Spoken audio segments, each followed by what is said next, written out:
Operator sekolah dasar di Kabupaten Aceh Singkil dilatih untuk meningkatkan mutu. Kegiatan pelatihan itu dilaksanakan oleh Dinas Pendidikan dan Kebudayaan Kabupaten Aceh Singkil. Pelatihan diikuti sebanyak 110 peserta dari sekolah dasar di Kabupaten Aceh Singkil.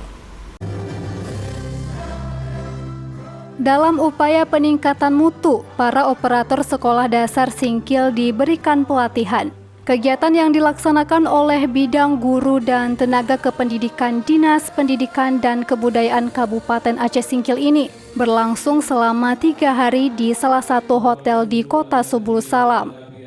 Pelatihan diikuti sebanyak 110 peserta dari setiap sekolah dasar di bawah Disdikbud Aceh Singkil. Acara ini menghadirkan sejumlah narasumber berpengalaman dari Lembaga Penjamin Mutu Pendidikan dan juga dari Kementerian Pendidikan.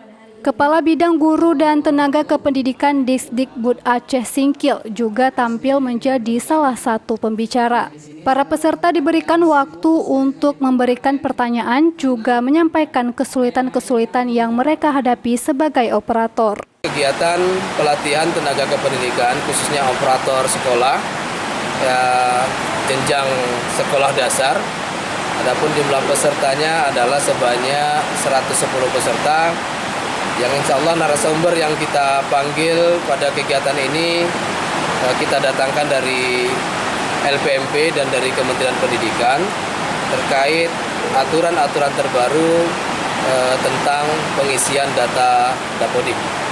Sementara itu, para peserta perwakilan dari setiap sekolah dasar di kabupaten itu terlihat sangat antusias mengikuti pelatihan yang diadakan.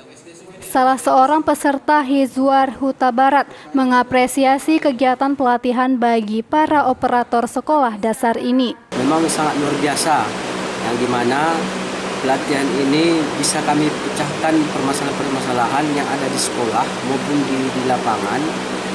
Ketika ada pelatihan ini kami bisa menyatukan pendapat dan menemukan solusi sehingga kami bisa menerapkannya di sekolah maupun di lapangan. Diharapkan kegiatan ini dapat dilaksanakan secara berkelanjutan dan perlu peningkatan materi-materi lanjutan kepada para operator. Dari Kabupaten Aceh Singkil, Suparman Munte, iNews melaporkan.